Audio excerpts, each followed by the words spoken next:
আমার প্রিয় ও স্নেহের 2025 সালের নতুন বছরের নবম শ্রেণীর ছাত্রছাত্রী বন্ধুরা, আশা করি তোমার সবাই ভালো আছো।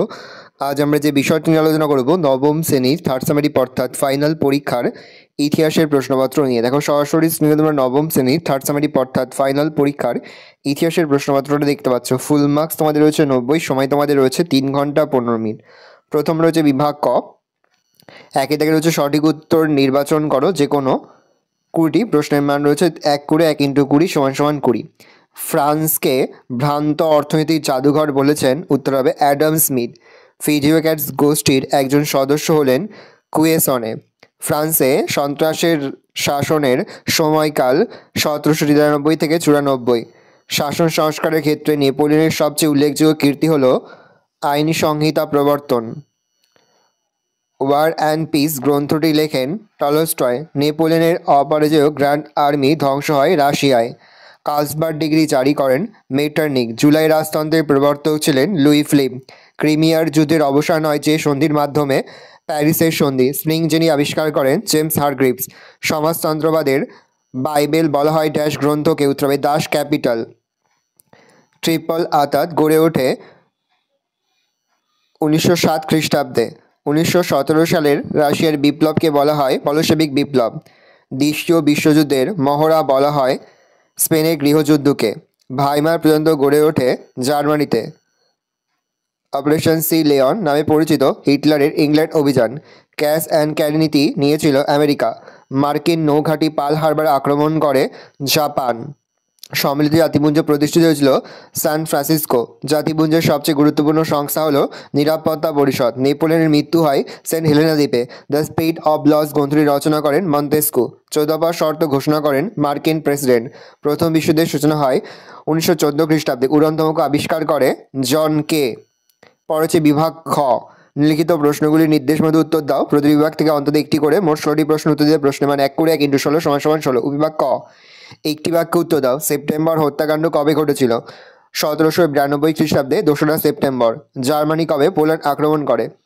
1939 খ্রিস্টাব্দে 1লা সেপ্টেম্বর। কোন বছরকে ইউরোপের বিপ্লবের বছর বলা হয়? 1848 খ্রিস্টাব্দকে। The spirit of the laws গ্রন্থের লেখককে মন্তেস্কু। কাকে কূটনীতির জাদুকর বলা হয়? বিসমার্ককে। রুশ বিপ্লবের সময় রাশিয়ার জার কে ছিলেন? দ্বিতীয় নিকোলাস। পরে বিভাগ খ, সত্য মিথ্যা নির্ণয় করো। নেপোলিয়ন ছিলেন পূর্ববংশীয়। ভুল মিথ্যা লিখব। জাতিসংঘ প্রতিষ্ঠিত হয় দ্বিতীয় বিশ্বযুদ্ধের পর। ভুল মিথ্যা লিখব। ইংল্যান্ডের আদি সমাজতান্ত্রিক নেতা ছিলেন সেন্ট সাইমন। ঠিক সত্য লিখব। দ্বিতীয় আলেকজান্ডারকে মুক্তিদাতা জার বলা হয়। ভুল মিথ্যা লিখব। প্রিন্স অফ ওয়েলস যুদ্ধজাহাজটি ছিল মার্কিন যুক্তরাষ্ট্রের। ভুল মিথ্যা লিখব। ভলতেয়ার ছিলেন একজন ফরাসি দার্শনিক। ঠিক সত্য লিখব। পরবর্তী বিভাগ গ, প্রদত্ত মানচিত্রে নিম্নলিখিত স্থানগুলি চিহ্নিত করো। তুরস্ক, অস্ট্রিয়ার রাজধানী ভিয়েনা, বার্লিন। তারপর হচ্ছে দ্বিতীয় বিশ্বযুদ্ধকালে মিত্রশক্তি প্রতিটি দেশ। পরে হচ্ছে বিভাগ ঘ, কসমের সঙ্গে খস্তম এলাও। টেনিস করে শপথ। দ্বিতীয় ফরাসি প্রজাতন্ত্র, শ্রম বিভাজন নীতি, চারতন্ত্রের অবসান। শিল্প বিপ্লব, রুশ বিপ্লব, ফরাসি বিপ্লব, ফেব্রুয়ারি বিপ্লব। টেনিস করে শপথ হয় ফরাসি বিপ্লব। দ্বিতীয় ফরাসি প্রজাতন্ত্র হচ্ছে শিল্প বিপ্লব, শ্রম বিভাজন নীতি হচ্ছে রুশ বিপ্লবে, আর জাততন্ত্রের অবসান হচ্ছে ফেব্রুয়ারি বিপ্লবে হয়। তাহলে ফেব্রুয়ারি বিপ্লব হবে। বিভাগ ঙ, নিচের বিবৃতিগুলির সঠিক ব্যাখ্যা নির্বাচন করো। বিবৃতি রয়েছে ফ্রান্সের শিল্পায়ন ছিল ধীর গতি সম্পন্ন। এখানে সঠিক ব্যাখ্যা হবে, দেখো সি নম্বর ব্যাখ্যাটি। ফ্রান্সে কাঁচামালের অভাব ও রাজনৈতিক অস্থিরতা শিল্পায়নে বাধা দান করে। পরের বিবৃতি, দ্বিতীয় বিশ্বযুদ্ধের পর সোভিয়েত রাশিয়া ওয়ারাস চুক্তি স্বাক্ষর করে।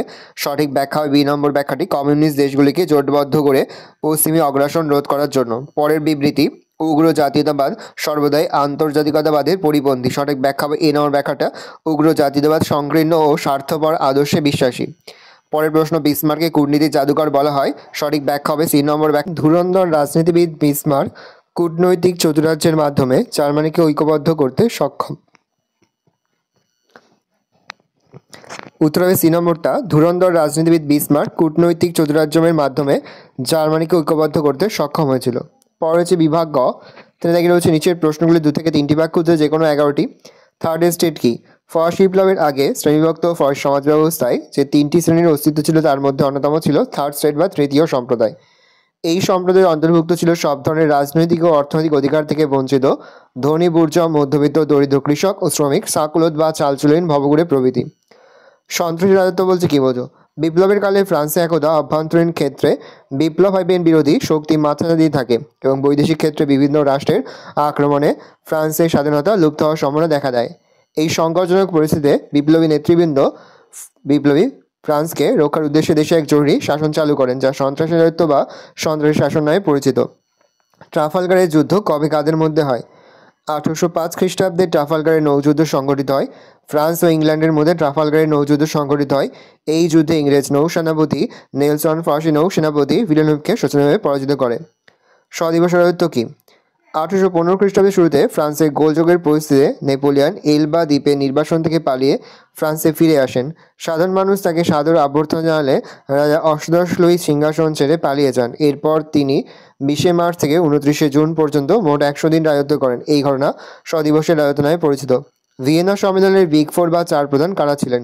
ভিয়েনা সম্মেলনে উপস্থিত নেতৃবৃন্দের মধ্যে উল্লেখযোগ্য ছিলেন অস্ট্রিয়ার প্রধানমন্ত্রী মেটারনিক, রাশিয়ার জার প্রথম আলেকজান্ডার, ব্রিটিশ পররাষ্ট্রমন্ত্রী ক্যাসালারি ও প্রাশিয়ার প্রিন্স হার্ডেনবার্গ। এই চারটি দেশকে বিগ ফোর বা চার প্রধান বলা হয়। জোলবেরেন কি এটি কিভাবে জার্মানির ঐক্যের ক্ষেত্রে সাহায্য করেছিল? জার্মান রাজ্যগুলির অভ্যন্তরীণ শুল্ক ও বৈষম্য বাণিজ্যের বাধাগুলি দূর করার উদ্দেশ্যে জার্মান অর্থনীতিবিদ ম্যাজেনের উদ্যোগে এবং প্রাশিয়ার নেতৃত্বে বিভিন্ন জার্মান রাজ্যকে নিয়ে 1819 খ্রিস্টাব্দে একটি শুল্ক সংঘ প্রতিষ্ঠিত হয়, যা জোলভেরেন নামে পরিচিত। 1819 খ্রিস্টাব্দে জোলভেরেন নামে জার্মান শুল্ক সংঘ প্রতিষ্ঠার পর থেকে এর মাধ্যমে জার্মান রাজ্যগুলির মধ্যে যোগাযোগ বৃদ্ধি পায়। জোলভেরেন পরিচালনার নেতৃত্বদানের মাধ্যমে প্রাশিয়া জার্মানির রাজনৈতিক আন্দোলনের নেতৃত্ব গ্রহণ করে। নেক্সট, কাকে কেন মুক্তিযোদ্ধা জার বলা হয়? রাশিয়ার যা দ্বিতীয় আলেকজান্ডারকে মুক্তিযোদ্ধা জার বলা হয়। রুশ যা দ্বিতীয় আলেকজান্ডার 1861 খ্রিস্টাব্দে মুক্তির ঘোষণাপত্র নামে এক আইনের দ্বারা রাশিয়ার সকল ভূমিদাসদের দাসত্ব থেকে মুক্তি দেন, এজন্য তাকে মুক্তিদাতা জার বলা হয়। পিটারলুর হত্যাকাণ্ড কি? ব্রিটিশ সরকার হেভিয়াস কর্পাস আইনের দ্বারা শ্রমিকদের সভা সমিতি নিষিদ্ধ করায় প্রায় 50,000 শ্রমিক এই আইনে প্রতিবাদে ম্যানচেস্টারের সেন্ট পিটারের ময়দানে এক সমাবেশে মিলিত হয়। এই সমাবেশে ব্রিটিশ সেনাবাহিনী গুলি চালালে 11 জন শ্রমিক নিহত ও কয়েকশো শ্রমিক আহত হয়। এই ঘটনা পিটারলুর হত্যাকাণ্ড নামে পরিচিত। লুরাইট দাঙ্গা কি? ইংল্যান্ডের শ্রমিকরা কারখানার মেশিনগুলিকে তাদের আসল শত্রু মনে করতে থাকে, কারণ এই কারখানাগুলিতে কাজ করে তাদের জীবনে সীমাহীন দুর্দশা নেমে আসে। এজন্য নেড লুড নামে এক শ্রমিকের নেতৃত্বে তারা মেশিনগুলি ভেঙে দুর্দশাকে মুক্তি পাওয়ার চেষ্টা করেন। ইংল্যান্ডে 1811 থেকে 17 খ্রিস্টাব্দ পর্যন্ত চলা এই মেশিন ভাঙার আন্দোলন লুডাইট দাঙ্গা নামে পরিচিত।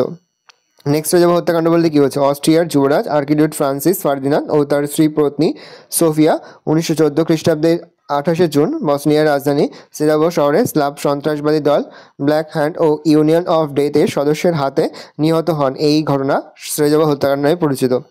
কাকে এবং কেন আধুনিক রাশিয়ার জনক বলা হয়? যার পিটার দ্য গ্রেটকে আধুনিক রাশিয়ার জনক বলা হয়। পিটার দ্য গ্রেটকে আধুনিক রাশিয়ার জনক বলা হয় কারণ তিনি দেশের শাসন সংস্কার, অর্থনৈতিক শক্তি বৃদ্ধি, শান্তি প্রতিষ্ঠা, ধর্মীয় সংস্কার, সামরিক শক্তি বৃদ্ধি, বৈদেশিক কূটনীতির ক্ষেত্রে সাফল্য প্রভৃতি পদক্ষেপের মাধ্যমে রাশিয়াকে এক মহান জাতি হিসেবে প্রতিষ্ঠা করেন। রক্তাক্ত রবিবার কি? 1905 খ্রিস্টাব্দের 9 জানুয়ারি রবিবার রাশিয়ার সেন্ট পিটার্সবার্গে প্রায় 6,000 শ্রমিক শান্তিপূর্ণ মিছিল করেন। শ্রমিকদের দাবি ছিল এক রাজনৈতিক বন্দীদের মুক্তিদান, 2 সংবিধান সভা আহ্বান, 3 শ্রমিকদের কাজের সময় 8 ঘন্টা নির্ধারণ। এই মিছিলে জারের পুলিশ নির্বিচারে গুলি চালালে 1,000-এর বেশি শ্রমিক নিহত ও 2,000-এর বেশি আহত হয়। এই ঘটনা রক্তাক্ত রবিবার নামে পরিচিত।